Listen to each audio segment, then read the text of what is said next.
Hello दोस्तों, स्वागत है आप सभी का हमारे इस यूट्यूब चैनल पर। तो दोस्तों आज से हम लोग एसएससी सीजीएल 2026 एग्ज़ाम्स के लिए जीएस की कंप्लीट सीरीज को शुरू कर रहे हैं। जी हाँ, ये मिनिमम क्लास में आपको मैक्सिमम आउटपुट देने का प्रयास मेरे द्वारा किया जाएगा। आज हम लोग प्राचीन इतिहास के पार्ट 1 लेक्चर को देखने वाले हैं। तो यदि आप आगामी एसएससी सीजीएल परीक्षा की तैयारी कर रहे हैं तो ये लेक्चर आपके लिए बहुत इम्पोर्टेंट साबित होगा। तो आराम से पूरी चीज़ों को देखिएगा क्योंकि एक रिवीजन सीरीज है और हम आपको यहाँ पर ज़्यादा से ज़्यादा एमसीक्यूज इम्पॉर्टेंट एमसीक्यूज कराएंगे। ये एमसीक्यूज प्रीवियस ईयर भी रहेंगी और उसके साथ साथ ही इसमें आपकी ऐसे एमसीक्यूज देखने को मिलेंगे जो कि काफ़ी इम्पॉर्टेंट रहेंगी। तो आइए हम शुरू करते हैं। पहले यहाँ पर हम प्राचीन इतिहास को करेंगे, फिर मध्यकालीन इतिहास, फिर आधुनिक इतिहास। इसी तरह से ज्योग्राफी में इंडियन ज्योग्राफी और उसके बाद वर्ल्ड ज्योग्राफी। इस तरह पॉलिटी में भी करेंगे, इकोनॉमिक्स में भी करेंगे, फिजिक्स केमिस्ट्री बायो का भी सेक्शन करेंगे, स्टैटिक और करंट का भी। देन उसके बाद हमारी एकदम 8 से 10 आपको प्रैक्टिस सेट हम प्रोवाइड करेंगे। तो इस प्रकार हमारी ये बैच रहेंगी। आइए हम शुरू करते हैं अपने पहले क्वेश्चन की तरफ से। तो पहला क्वेश्चन हमारा, सिंधु घाटी सभ्यता का प्रसिद्ध स्थल लोथल किस नदी के तट पर स्थित था? रावी, भोगवा, सिंधु, घग्गर। तो लोथल जो है ये भोगवा नदी के तट पर स्थित है। कौन से नदी के तट पर? भोगवा नदी। ये गुजरात में है, अहमदाबाद जिले के भोगवा नदी तट पर है। लोथल के बारे में ध्यान रखिएगा, ये सिंधु घाटी सभ्यता का प्रथम बंदरगाह था। क्या था? प्रथम बंदरगाह था। इस लोथल की खोज 1954 में एस.आर. राव के द्वारा किया गया था और इस लोथल से गोदीवाड़ा के साक्ष्य हमको प्राप्त होते हैं। नेक्स्ट क्वेश्चन, निम्नलिखित में से किसे भारतीय संगीत का जनक माना जाता है? ऋग्वेद को, सामवेद को, यजुर्वेद को, अथर्ववेद को? तो भारतीय संगीत का जनक सामवेद को माना जाता है क्योंकि इसी सामवेद में संगीत के 7 मूल स्वर सा, रे, गा, मा, पा, दी, ना की चर्चा की गई है। ऋग्वेद के हाँ, तो सामवेद को ही भारतीय संगीत का जनक माना जाता है और इसके उद्गाता को इसके जो गायन को उद्गाता कहते हैं। क्या कहते हैं? उद्गाता कहते हैं। आई होप आपको क्वेश्चन क्लियर हो गया। आइए नेक्स्ट बढ़ते हैं। नेक्स्ट क्वेश्चन है, महाजनपद काल में मगध की प्रारंभिक राजधानी कौन सी थी? तो महाजनपद काल में मगध की प्रारंभिक राजधानी पाटलिपुत्र, वैशाली, गिरिव्रज या चंपा? तो महाजनपद काल में मगध की राजधानी गिरिव्रज थी या राजगृह थी। मगध जो कि एक बहुत शक्तिशाली महाजनपद हुआ करता था, पहाड़ियों से घिरी थी और इस मगध महाजनपद में सबसे पहले हर्यंक वंश का शासन हुआ करता था और हर्यंक वंश का ही राजा उदयन द्वारा आपकी पटना और सोन और गंगा नदी के संगम पर एक पाटलिपुत्रा शहर बसाया गया था। नेक्स्ट क्वेश्चन हमारा, बौद्ध धर्म में त्रिरत्न निम्नलिखित में से क्या शामिल नहीं है? बुद्ध, धम्म, संघ, अहिंसा? तो बौद्ध धर्म के त्रिरत्न में अहिंसा को शामिल नहीं किया गया। त्रिरत्न में 3 आते हैं, एक बुद्ध, एक धम्म और एक संघ। बुद्ध, धम्म और संघ ये जो तीनों है ये एक नारा के रूप में ये लोग परिवर्तित करते हैं। अहिंसा का ये काफ़ी महत्वपूर्ण स्थान रखते हैं, हिंसा नहीं करने देते हैं। बौद्ध धर्म के संस्थापक गौतम बुद्ध थे और गौतम बुद्ध का जन्म 563 BC में हुआ था और इनके बारे में पूरा फैक्ट आप ध्यान में रखेंगे। नेक्स्ट क्वेश्चन इज, प्रथम बौद्ध संगीति का आयोजन किस शासक के शासनकाल में हुआ था? अशोक, कनिष्क, अजातशत्रु, कालाशोक? तो प्रथम बौद्ध संगीति का आयोजन अजातशत्रु के शासनकाल में हुआ था। 483 ईसा पूर्व में राजगृह में, कहाँ पर? तो राजगृह में मगध प्रथम बौद्ध संगीति आयोजित करी गई थी। इसके अध्यक्षता अजातशत्रु के अजातशत्रु के समय में ये किया गया था, परंतु इसके अध्यक्ष महाकश्यप हुआ करते थे। कौन? महाकश्यप हुआ करते थे। तो ध्यान में रखेंगे। नेक्स्ट क्वेश्चन है, जैन धर्म के 23वें तीर्थंकर कौन थे? तो जैन धर्म के 23वें तीर्थंकर पार्श्वनाथ थे। कौन? पार्श्वनाथ थे। ये 23वें तीर्थंकर थे। इनका जन्म काशी में हुआ था। कहाँ पर, काशी में हुआ था। और इन्होंने ही जैन धर्म में 4 महाव्रत दिया, सत्य, अहिंसा, अस्तेय, अपरिग्रह। परंतु 24वें तीर्थंकर महावीर के द्वारा इसमें एक 5वां भी जोड़ दिया गया था, जिसका ब्रह्मचर्य को जोड़ा गया था। नेक्स्ट क्वेश्चन, प्रसिद्ध 10 राजाओं का युद्ध किस नदी के तट पर लड़ा गया था? वितस्ता, परुष्णी, विपाशा, अस्किनी। तो दशराज्य युद्ध ये परुष्णी नदी के तट पर लड़ा गया था। किस नदी के तट पर? परुष्णी नदी के तट पर। दशराज्य युद्ध के बारे में ऋग्वेद के 7th मंडलाज में इसकी वर्णन देखने को मिलती है। ये 10 राजाओं और भरत कबीला सुदास के बीच एक लड़ा गया युद्ध था और इस युद्ध में ही भरत कबीला सुदास ने 10 राजाओं को पराजित किया था। नेक्स्ट क्वेश्चन इज, मौर्य साम्राज्य का संस्थापक कौन था? बिंदुसार, अशोक, चंद्रगुप्त मौर्य, बृहद्रथ। तो मौर्य साम्राज्य की स्थापना चंद्रगुप्त मौर्य द्वारा किया गया था। 322 ईसा पूर्व में घनानंद के नंद वंश के संस्थापक घनानंद को पराजित करके मौर्य वंश की स्थापना किया गया था। चंद्रगुप्त मौर्य के गुरु थे चाणक्य। चंद्रगुप्त मौर्य के गुरु कौन थे? चाणक्य। और चाणक्य की पुस्तक थी अर्थशास्त्र। चाणक्य की पुस्तक कौन थी? अर्थशास्त्र। ध्यान में रखेंगे। बृहद्रथ इस मौर्य वंश का अंतिम सम्राट हुआ करता था। कौन? बृहद्रथ। ठीक। नेक्स्ट क्वेश्चन, अर्थशास्त्र नामक पुस्तक की रचना किसने करी थी? तो अर्थशास्त्र नामक पुस्तक की रचना मेघास्थनीज, कौटिल्य, बाणभट्ट या विशाखदत्त। तो अर्थशास्त्र नामक पुस्तक की रचना कौटिल्य के द्वारा किया गया था। इन्हीं का नाम चाणक्य है, इन्हीं का नाम विष्णुगुप्त है। इन्होंने अपने प्रसिद्ध पुस्तक अर्थशास्त्र में आपकी धन से संबंधित नहीं बल्कि राजनैतिक चीज़ों से संबंधित चीज़ों का एक ग्रंथ तैयार किया था। तो इसमें भारतीय राजनीति के बारे में हमको देखने को मिलती है। नेक्स्ट क्वेश्चन है, भारत में शिलालेखों का प्रचलन सर्वप्रथम किस शासक ने शुरू किया था? चंद्रगुप्त प्रथम, कनिष्क, अशोक, समुद्रगुप्त। तो भारत में शिलालेख बनाने का प्रचलन सबसे पहले सम्राट अशोक के द्वारा शुरू किया गया था। सम्राट अशोक जो कि मौर्य वंश से संबंधित थे और मौर्य वंश के संस्थापक चंद्रगुप्त मौर्य के पोते हुआ करते थे। ये इनके अभिलेखों में 14 शिलालेख ये लिखवाए थे, 14 अभिलेख थे। इन अभिलेखों को 1837 में जेम्स प्रिंसेप के नामक एक अंग्रेज के द्वारा पढ़ा गया था। तो इन बातों को आप ध्यान में रखेंगे। नेक्स्ट क्वेश्चन इज, मेघास्थनीज द्वारा लिखी गई पुस्तक का नाम क्या था? तो मेघास्थनीज की पुस्तक का नाम था मुद्रा राक्षस, इंडिका, हर्षचरित या मालविका अग्निमित्रम। तो मेघास्थनीज द्वारा लिखित पुस्तक था इंडिका। कौन? इंडिका।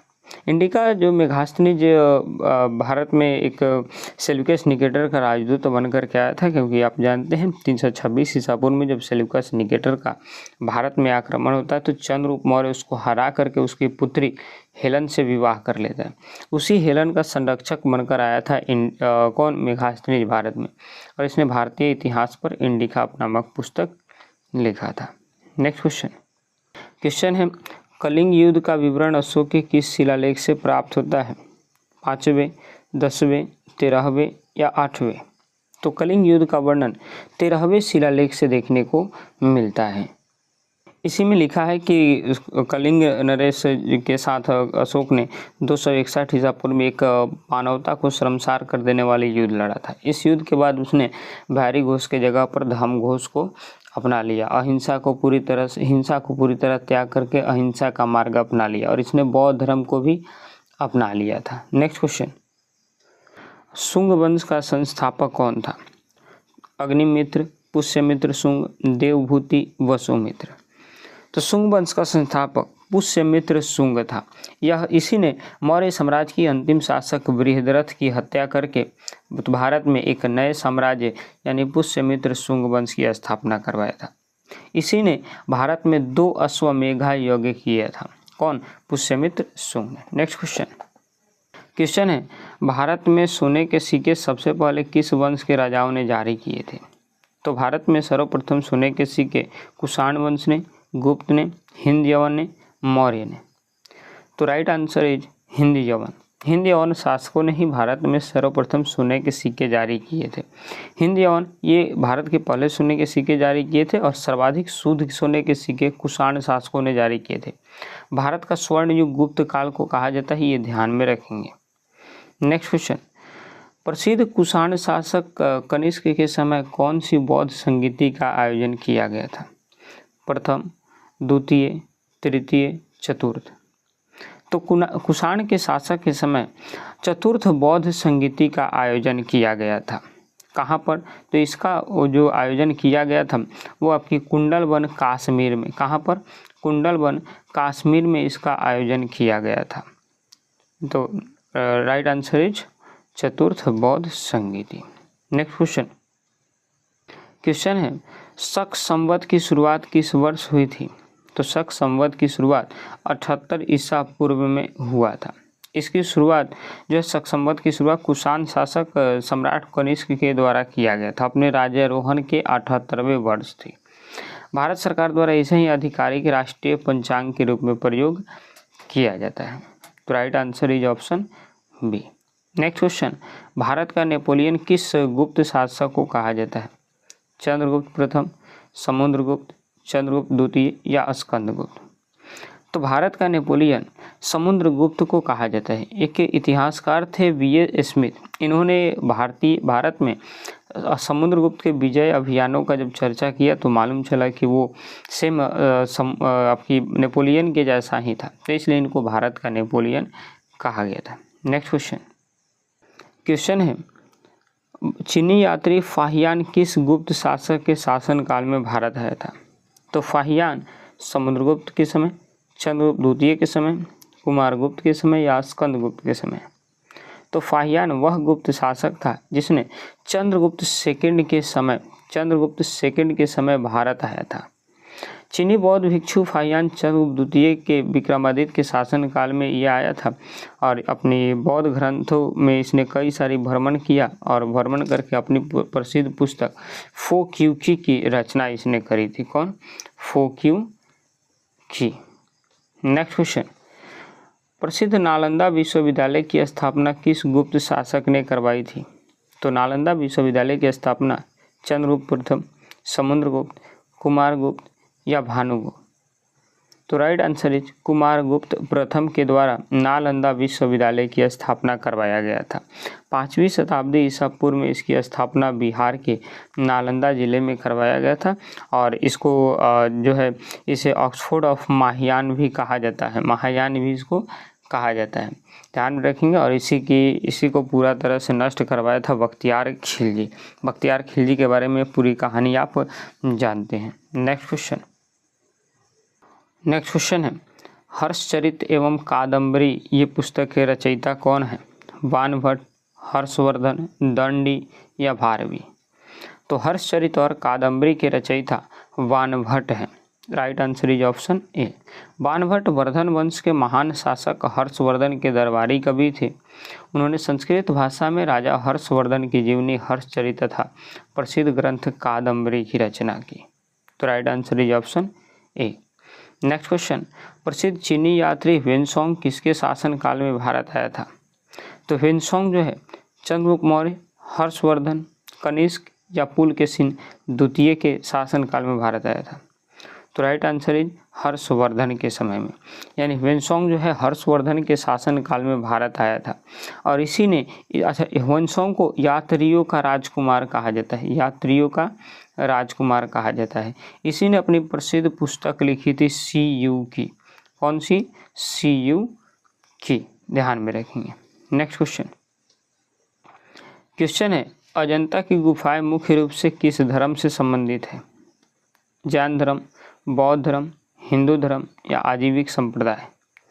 तो अजंता की गुफाएं मुख्य रूप से बौद्ध धर्म से संबंधित है। किस धर्म से? बौद्ध धर्म से। महाराष्ट्र के औरंगाबाद डिस्ट्रिक्ट में ये अजंता की गुफाएं स्थित है, जो कि बौद्ध धर्म की महायान शाखा से संबंधित है। इसमें भगवान बुद्ध के जीवन एवं जातक कथाओं के चित्र भी उकेरे गए हैं। नेक्स्ट क्वेश्चन, एलोरा के प्रसिद्ध कैलाश मंदिर का निर्माण किस राष्ट्रकूट शासक ने करवाया था? बहुत इंपॉर्टेंट क्वेश्चन है। तो एलोरा के प्रसिद्ध कैलाश मंदिर का निर्माण दंतीदुर्ग कृष्ण प्रथम, अमोघ वर्ष या गोविंद तृतीय के द्वारा? राइट आंसर इज कृष्ण प्रथम के द्वारा इसकी स्थापना करी गई थी। एलोरा जो है प्रसिद्ध कैलाश मंदिर था और अपनी स्थापत्य कला के लिए बहुत ही अद्भुत था। 8वीं शताब्दी में राष्ट्रकूट के शासक कृष्ण प्रथम के द्वारा इस मंदिर का निर्माण करवाया गया था। नेक्स्ट क्वेश्चन है मुद्रा राक्षस नाटक के लेखक कौन है? तो मुद्रा राक्षस नाटक के लेखक कालिदास, शूद्रक, विशाखदत्त या भास? तो मुद्रा राक्षस नाटक के लेखक ये विशाखदत्त हैं।